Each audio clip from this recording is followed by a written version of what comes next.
No, there is no sound issue. I'm just joking. Hi guys, hello everyone. I've seen you recently, did I? I've seen you on Tuesday.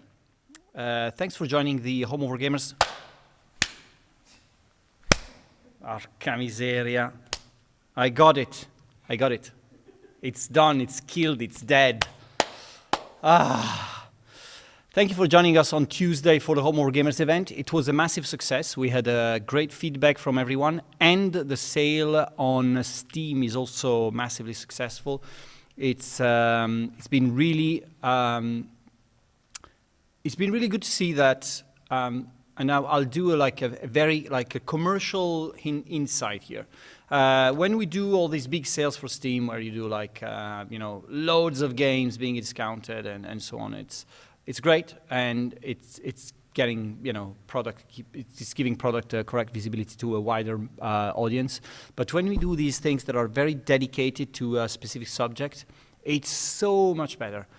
We can focus on creating events. We can focus on giving the right visibility to the games that are maybe less like huge brands or such, and we don't get as much competition, of course. So thank you for joining us. Thank you for making this sale a success and this promotional week a success, because it helps us understand that you need more of these things. So thank you, everyone. Again, and good afternoon to everyone as well. Captain Alatriste, Major Alvega, Mordante, and everyone, Beanslam, everyone that's regular to this show. We're happy to see you back here. We are going, we have a pretty interesting tea time today. We are going to have like two big moments. The first one, three big moments. Three big moments. We have one is we're going to chat a bit with Francesco, who's with the team in London at WSD for IGN show. We're showcasing Broken Arrow and Terminator there, so he's going to tell us a bit about that. We're also having an interview with Tomislav Cicic, who's the developer and CEO of Panzer Division Games, is part of our War Games week with his great war game, Attack at Dawn. It's admittedly one of the best war games that we've seen coming outside of our stuff in recent years, so I'm happy that we can chat with him. And we're also having some cool Broken Arrow stuff towards the end with some giveaways and big news for stuff that you guys are waiting for. So stay tuned. It's going to be an interesting ride today. I am fine, thank you, Yog Dog. I am getting to the end of the week. We have the call to Tebaldi? We have the call with WSD. We have to do it when we're asked for, because the timing is very strict. So, Francesco. Hi, Marco. Hi, Marco. Look where we are. Mark, join me. Hello. We have Francesco and Mark. Hey guys, Yes. how is everybody there? All good. Tell us a bit about the show, how it's going. The show is going amazing. Lots of beautiful people. The stand is being quite busy all day. We have Broken Arrow, as you can see. We have Terminator on the other side. People enjoying the exhibition, and everything is going really, really well. Show us around. Can you show us around I'll a bit? show you around. Mark, come with me. Yeah, of course. Here we are with Broken Arrow. As you can see, we have lots of different stands, lots of different games, beautiful people. Now I'll show you the other side of our stand. We got Terminator here. I don't know if you take a look. Probably. Oh. We got Terminator. And yeah, it's great. It's going really, really well. I mean, people seem to love the game so far. And Mark, what can you I say? have to go very close in here, don't I? Yeah, it's been great. I mean, it's great. It's the first time, especially for me, teaching on Terminator, the first time Terminator's been out in the wild. So literally 6 hours ago was the first time I saw somebody play, not on beta, not in a developer. It's great. It's really good positive feedback that we're getting from there. It's, I just like it when people put their headphones on. They get the fun. Mark, get closer to Francesco's microphone, so we can hear you Sorry, better. because we are sharing the headset. As I say, we are very close at the moment. No, it's been going really, really, really well. That's really good. It's great seeing people playing it. Tell us a bit about installing a game on these machines. Was it everything fine? Did you have any problem at all? It was really easy because I wasn't here yesterday. However, Neil was, and I think he pulled a little bit of his hair out trying to get it all installed. But I was chilling at home at the time, so yeah, it was fairly easy, wasn't it? Yeah, Neil had a little bit of an headache about the installation yesterday, but well, we did it, and now everything's running really smooth, so we're happy with that. All right. Terminator and Broken Arrow. I've seen there's kind of a lot of other stuff as well in the background. I've seen some Sega stuff. There's quite a lot of games. Yeah, right? there's some Sega stuff. We go there. We go. I'll show you one really cool thing. We go Tekken close to us, and there's like this big guy, like that is watching on us every time. So we are protected, and everything's like is super busy. I mean, there's lots of different games, lots of different developers. It's been amazing also because we are sharing all together information like regarding games, upcoming titles. So everything's going really, really well. It's been fun so far. We are expecting probably more and more people between tomorrow and Saturday. But for being a Thursday, it's been quite busy. Francesco, can you tell us where the show is and for how long? Yeah, so we are now in Brick Lane, probably exactly in Brick Lane, in London, of course. And the venue has this big room. There's then another one back there with other titles. So we are quite like close to Liverpool Street. So really handy, like if you come by train, and come join us. If you're in London and you want to try Terminator or Broken Arrow as a preview, come here and we will show you the games and let you play. Really cool. How long does it run for? So today is the first day, then we go tomorrow, and then Saturday, and it's the exhibition is open from 10 a.m. to 6 p.m. Well, it's quite a long time, so we can so everyone can come and see you, and who will they see then? Exactly. So is it only the two of you, or is there somebody else from the team? No, we go. I'll show you. Come with me. We go Marco Tonello. They don't have the headphones, so they won't like see you.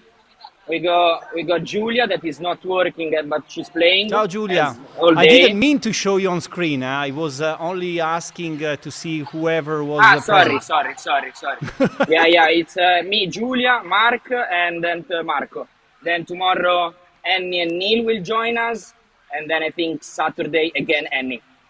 Very good, very good. Well, thank you, Francesco. If you guys want to have a chat with the guys, test the games, have fun with them. We are here. First time we were showcasing these Terminator game and the Broken Arrow as well. So it's a great opportunity to also chat with the team and see the latest developments on the game. So thank you for giving us a peek of the show, and enjoy Marco.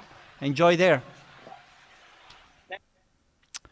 That was Francesco and Mark. So it's I think going to these shows, you've got like this idea of you get a feedback on the game, which is great. That people are playing and you actually see if they're enjoying it or not, and especially for people actually picking it up for the first time, you kind of see the reaction, and if things are working, if things are easy to pick up and such. So that's great, and also the fact that we get to showcase the game to a wide variety of people. You've seen Tekken on the other side of the corridor. It was probably something the game that's the farthest from the types of games we do, but you can see if people are interested in both, and are curious about what's happening and so on. So it's a great opportunity to be there. Also, thank you to Rukan and IGN for organizing this event. We're going to be also in other events this year, and we'll tell you more about it as we go. Again, if you're in London, check them out. Francesco, Giulia, and Marco are there for 3 days, and then we got producers of the games coming up and seeing and meeting the people playing the games. I'm just checking the chat if there's anything here. Not much. Espresso Killer. Are you deploying the Imperial Guard soon? Espresso Killer. I wouldn't say soon. No, I wouldn't say soon. We're thinking about stuff. I'm pretty sure I know what you're talking about, but not in the very, very, very, very near future, I would say. But stay tuned. Stuff can happen. You never know. So I'm going back to more of the... who is running the stream? I have the Marco meme. Oh, gosh, Mordante. Mordante, I am very angry at you because you weren't in the Home Wargamers stream the other day. We gave absolutely exclusive information about Field of Glory, and you didn't notice because you weren't present. So I'm sorry for that. Will the guard be deployed in early 24? That's too much to ask for, Yog Dog. I'm sorry. I won't. I won't tell you more about that. I was saying, Home Wargamers. We have just published, because this is Home Wargamers Week. We've also published some information about up and coming games.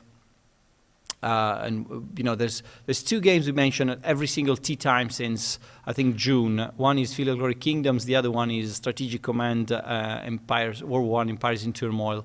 We have just published a dev diary, first dev diary for this game on the Matrix website. So check it out. It's pretty interesting. Ryan, the developer, sort of the main developer of the DLC, is sort of shedding some light on some of the stuff that you can expect from this upcoming DLC. So check it out on the site. It's part of this celebration of Wargames, so it's also right coming in the right moment. Thank you for linking the website there, and it's in full beta testing right now, and it's doing quite well there. So that's great. As I was saying, there's a big sale, Home Wargamers sale going on. Of course, you can find all the games that are published by Slitherine/Matrix Games. As you probably want to know, the best-selling titles we're having so far are Command, Flashpoint Campaigns, Southern Storm. We've got a lot of combat mission in there. The Evergreen War in the East, and there's also some more sort of less popular ones that are doing quite well as well. So check it out there. I mean, the sale is organized so that it's divided in historical periods. So if you sort of know where your best games are, you kind of what your best or favorite period is, you can find it kind of easily. We are also got external publishers and developers being part of this sale. Haunted Cow Games, Plugin Digital, and Avalon Digital. And also we have Panzer Division Games. So Panzer Division Games is one game, really. It's Attack at Dawn, and I have the pleasure. Do we have Tomislav connected? Let's see if he's there. Tomislav. Buongiorno. Can you hear me? Yeah, I can hear you. Great. Yeah, that's great. That's great. I love it that we're talking about Panzer Division and you're in a children's room. Yeah. It does make a lot of sense, right? Yeah. You see this? Where is it? Tank. This is the tank my son bought when we were at Bovington Tank Museum last year. So wow. Okay. He's following my footsteps. Well, it's hobby and it's the playtime for grown-ups, right? So it does make a lot of sense. Yeah. I started when I was a kid, so he's starting too. He's already playing strategy games, and he's, what is he now, 12? So that's great. I think he has a good future in front of him. Tomislav, is Attack at Dawn your first game you've done? That's the first game I've tried to successfully publish. Before that, there was another game called Iron Cross, and I developed it with a group of friends for 6 years. For six Wow. years, and we reached what do you call it? A beta playtesting stage, and then we all fell apart as a team because we then realized after 6 years it will take a lot more work to make it. I don't know, not profitable, but at least at some level of expectation of sales. So yeah. So, but this is the first time I've said to myself, this could be done, and I could publish this. So, but it took me 4.5 years. Yeah, Wow. very Are you long doing time everything by on your myself. own? Yeah, yeah, yeah, yeah, yeah. Are you The thing enjoying is, it? I live in I it's a necessity. I mean, there is a joy when you do everything by yourself. There is some masochistic joy in that, but I'm not enjoying every aspect of it. I love designing AI. I love thinking about mechanics. I love analyzing other games and thinking how could I implement these good mechanics into my game.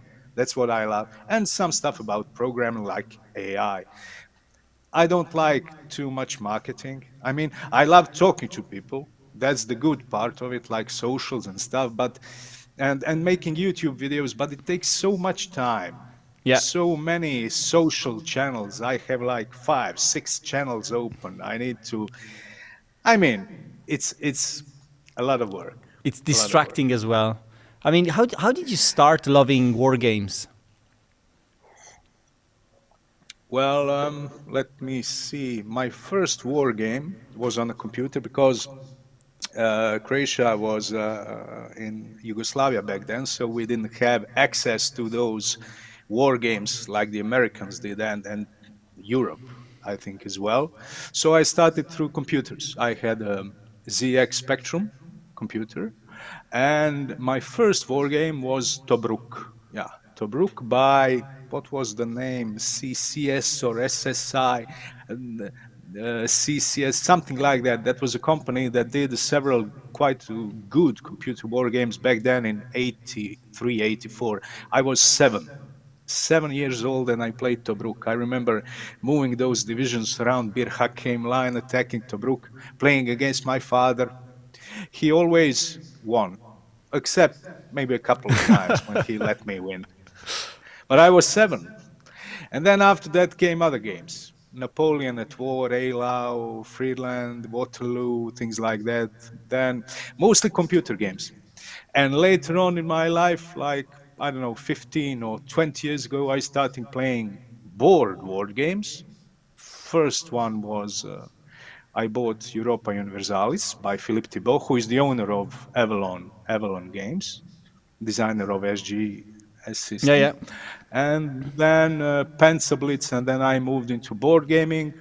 Then I designed a board game, and I published it, Brotherhood and Unity about the war in Bosnia and Herzegovina. And then in parallel with work on that game, I started working on Attack at Dawn.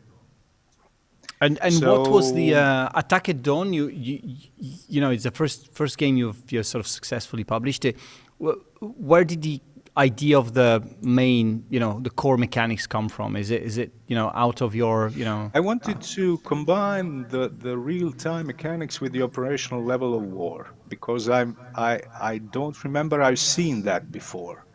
I know about other games that were very successful in real-time tactical, especially. There are fantastic real-time tactical games. There are even, you see, with Paradox Games, they have real-time grand strategy games. But real-time operational level, I wanted to see if I can make a game in which you see divisions move on a map in real time. And I don't know, I just wanted to try that because I played most of the games are turn-based hex games, and they didn't have that thrill, at least not for me, which I got from some real-time games. For instance, I remember Sid Meier's Gettysburg. That was wow. and Fields of Glory. Those kinds of games. When you see on the map, you make a plan and the situation develops, and then suddenly something changes, the balance shifts, and the line breaks, and you see it in front of your eyes developing. Now you can imagine it on tactical level. Now I thought, how about doing it on divisional level? See divisions or brigades pushing through that line. Now, real time has its own problems, and those problems I'm trying to solve one by one with each new game. Yeah. Yeah, I think what I mean, the game was very well received. In general, the community really, the wargaming community really liked what what they saw, and there was a lot of coverage for the game. I remember when it launched. Why did you pick North Africa? Is it something that you thought was fitting better with the mechanics, or I told you when I was 7, my first war game was Tobruk, and ever since then I was infused with the interest in anything regarding World War II in North Africa, and Germans and British and Italians. It's such a nice isolated theater in that vastness of desert, like in Lawrence of Arabia. And on the other hand, you have tanks moving like ships on the sea, fighting each other on that vast, inhospitable background. So I wanted to do that as my entry game. And on the other hand, there are very few units on that theater, so I didn't have to cope with those masses of units and logistics as you would have in Eastern Front. But now, when I'm designing a game about Eastern Front and I look at North Africa, I think I had as many challenges in North African game as I will have in Eastern Front game, all right? because challenges were different, and there are also many of them. Even in North African theater, although there are fewer units, you still have logistics and intelligence and all of that. All of that on a smaller scale, but you have all that. And your next project, can you tell us a bit about it? Is it, or can you unveil a bit about it? Is it more like like late war? Is it what?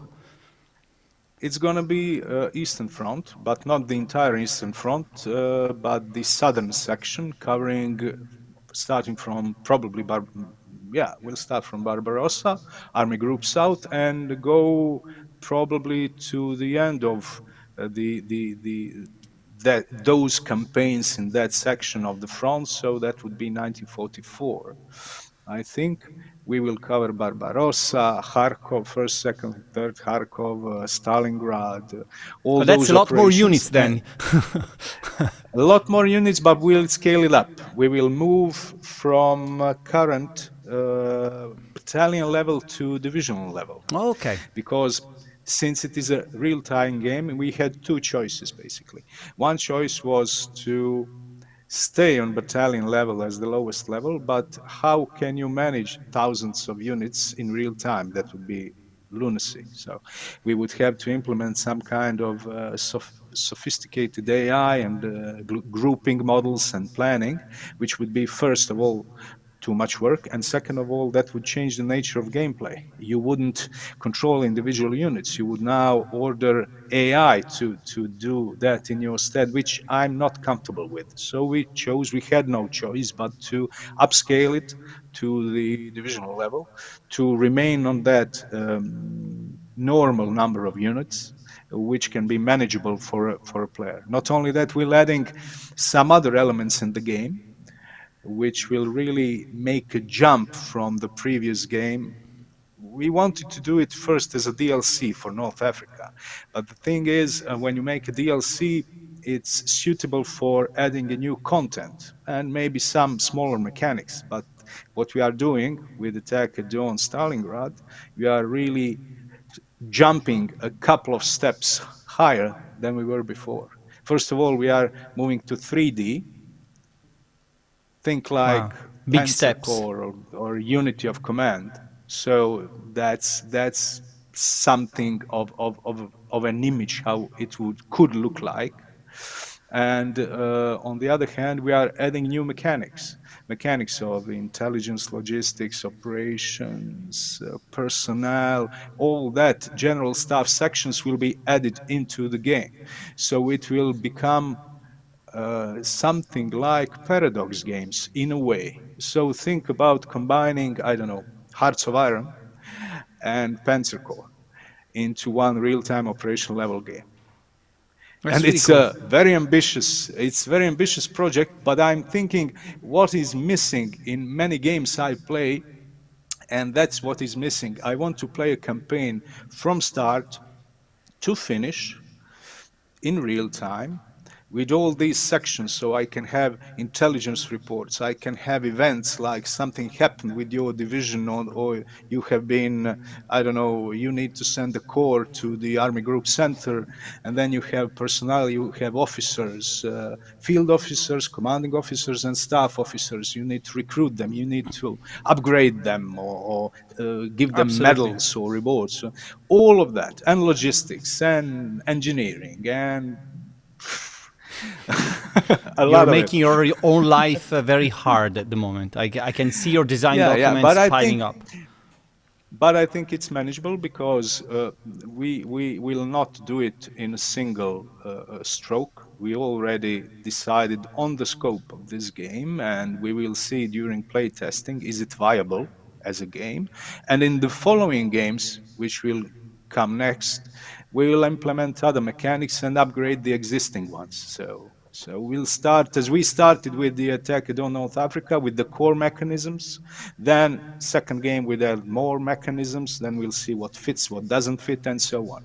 And that's why we are doing it as a single individual games, to get more visibility and to have the possibility to really change a big mechanics in the game, not just add content. Yeah, I mean, Thomas, this is fascinating. You mentioned earlier unity of command. I've got a last question for you. Yeah. What is it happening in Croatia that you've got all this, vibrant wargaming community? Is it a cultural thing?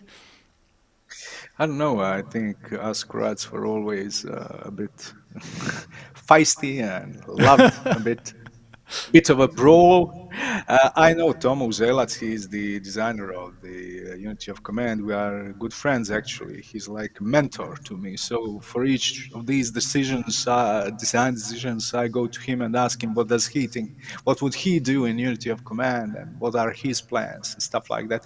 But yeah, and there's another guy who designed Klotzen, Panzer Klotzen battles. Yeah, you're right. He's Yeah. also from Zagreb. So basically, and we came out, I think he launched a couple of months before me. You were close. So, yeah, so I don't know. Maybe it's in the water we drink.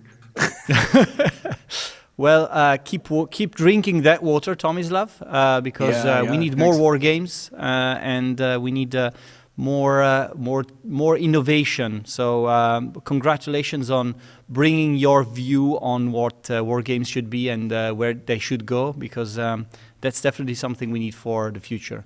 Thanks for joining us, and we'll hopefully see you next year with news about your game. I don't know when it's releasing, but with news about your game. It's something you'll bring to the table. There will be news. Very good, very good. Thank you, Tomislav.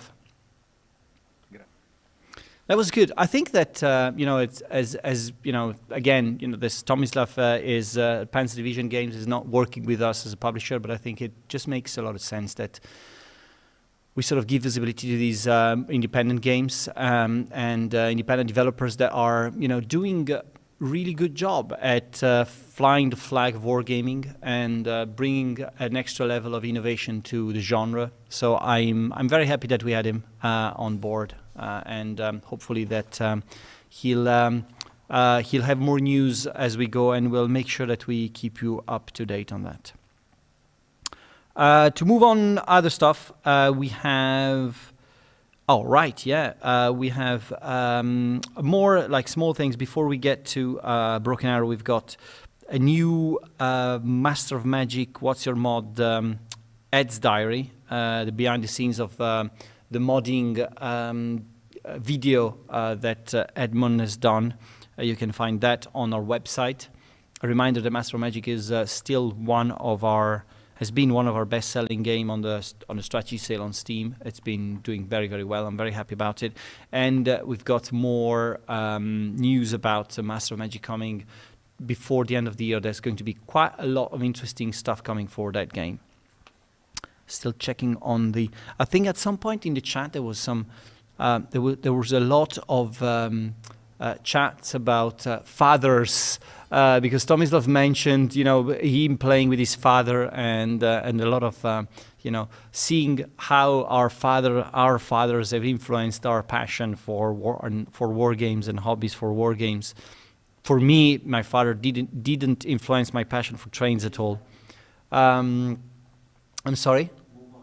Move on. Okay, I'm easy. Yeah, and I've been said that I have to move on. Fathers are not a very good subject at the moment.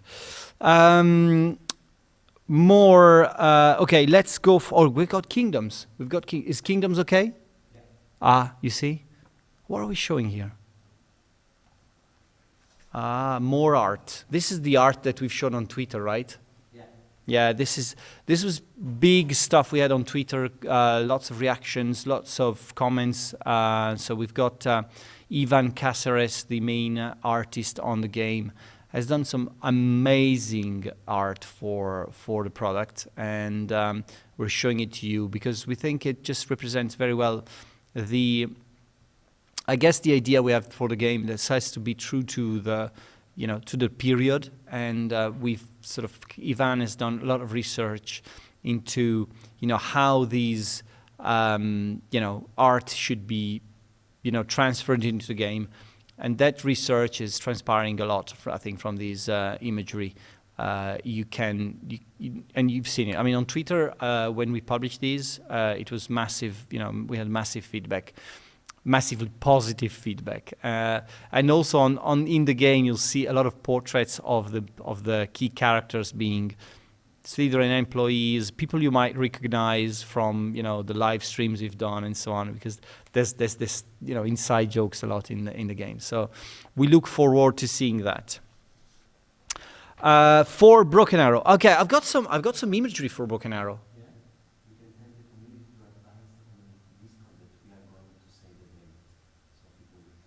Of the date of what? If you're on Discord, how can I advise?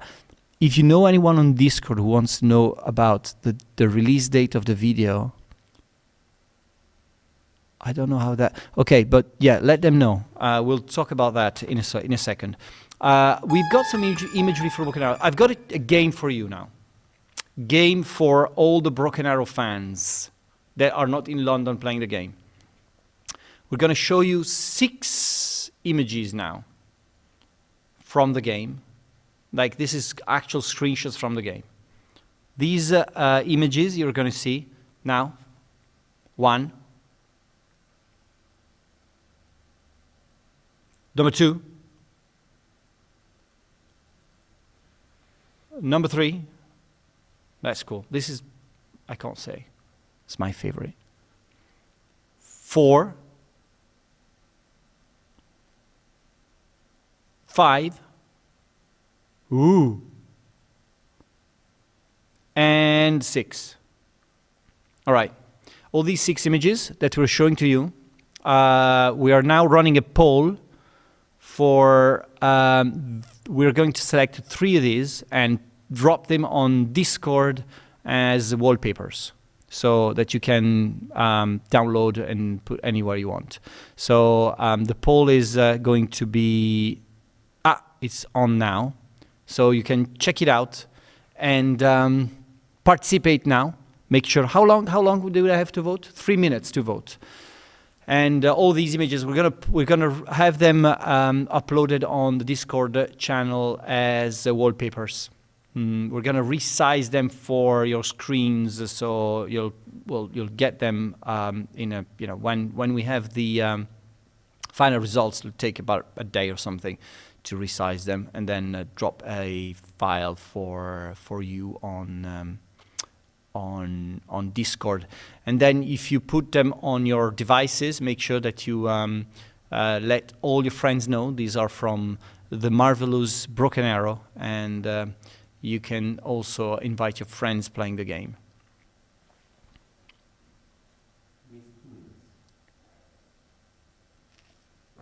There's 2 minutes left to go. I don't know the live results, to be honest, so I can't really tell you how it's going. Or maybe I can do that, right? If I click here, what's happening if I click here? Ah, yes. Ah, it's tight. It's tight. C17 got the lead.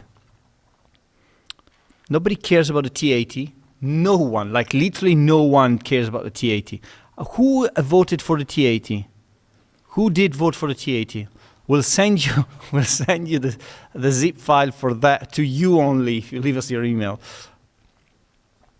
You see, there's always someone who votes outside of. This is like exactly what happens in the forums. Like you've got like some majority wishing for some features and so on. Then there's like two guys really wanting a single feature that will never come to the game. Because it's only a very minor fraction of the community. But yeah, keep voting, and the C17 still has the lead, but the Abrams is catching up. How much is left? Not much, 40 seconds. All other units are so violent. That's why the Globemaster is winning. The violent, okay. You mean it's a peace voting? Aha, is it over? Is it over? Okay, there's another one for the T80. I'll vote for the T80 too, just because. 10, 5, 4, 3, 2, 1. Well, we've got the selections. So winner is Globemaster, then Abrams, then T90. These 3 units are going to be uploaded as wallpapers on the Discord channel. Give us a couple of days, maximum, and we'll do that. A couple of working days, by the way. If you start asking for the units and they're not uploaded on Saturday, that's because it's not a working day. But we'll do our best to make sure that it's uploaded by Monday. Why? Because on Monday, we are releasing the new trailer for Broken Arrow. It's ready. It's been cooked at its best. And it's going to be released on Monday on all our channels. This is an army selection, dedicated customization of units, special video that we've created. And it's going to be delivered on Monday next week. So expect it to be live around like start of the afternoon on Monday. Is that correct, Enzo? Start of the afternoon on Monday? Later. 6:30 in the afternoon. 6:30 Italian time. Okay, 6:30 Italian time. We're not going to premiere the video. Are we going to premiere the video? We're going to premiere the video.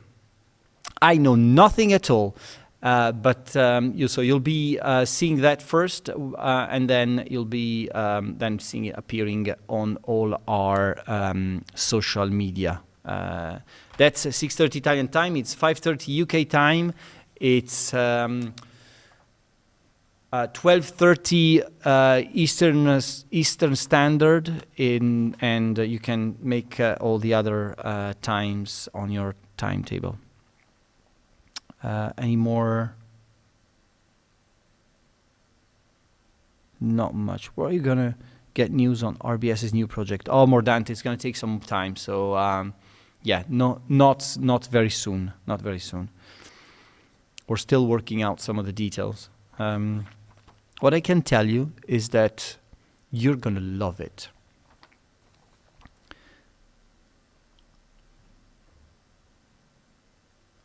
BA News only.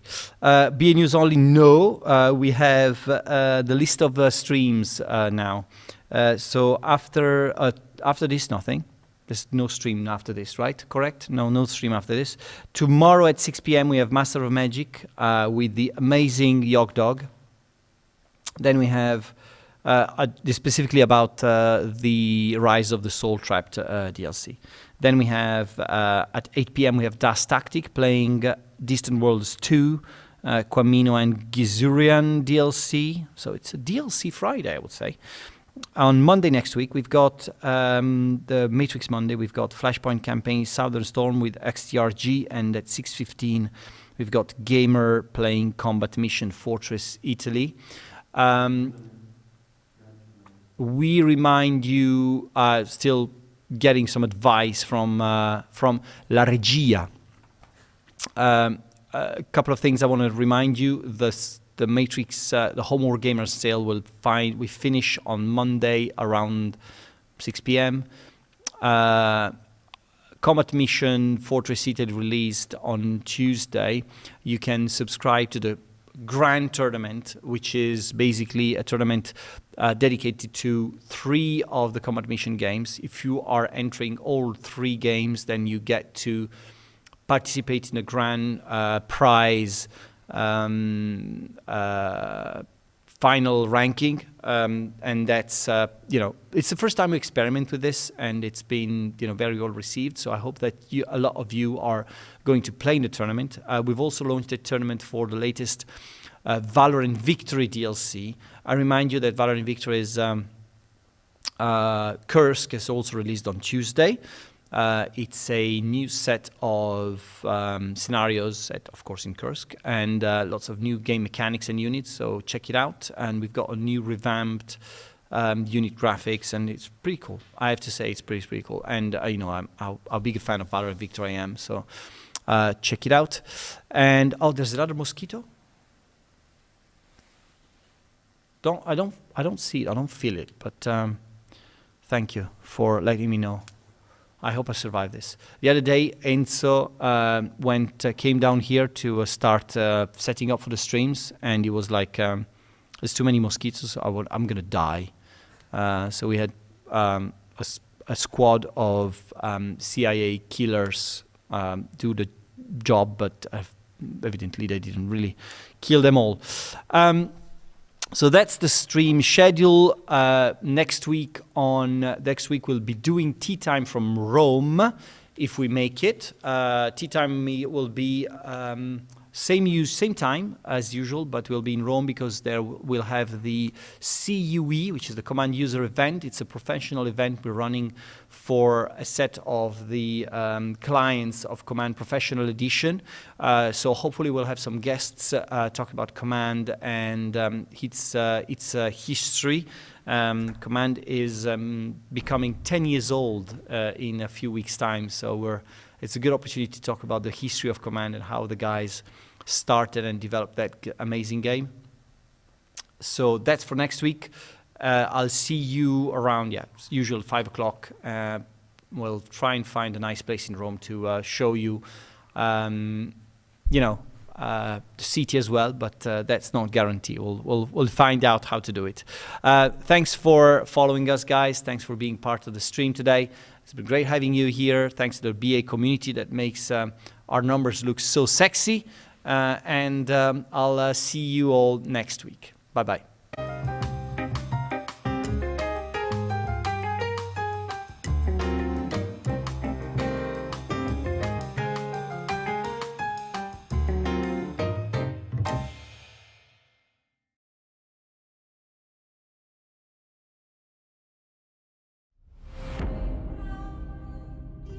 The attraction towards new experiences is powerful. Alienware gear isn't made to resist that pull. It's made to accelerate it, to transport you to new places where you can embrace difference and leave familiar behind, bringing you ever closer to the ultimate experience. See you on the other side.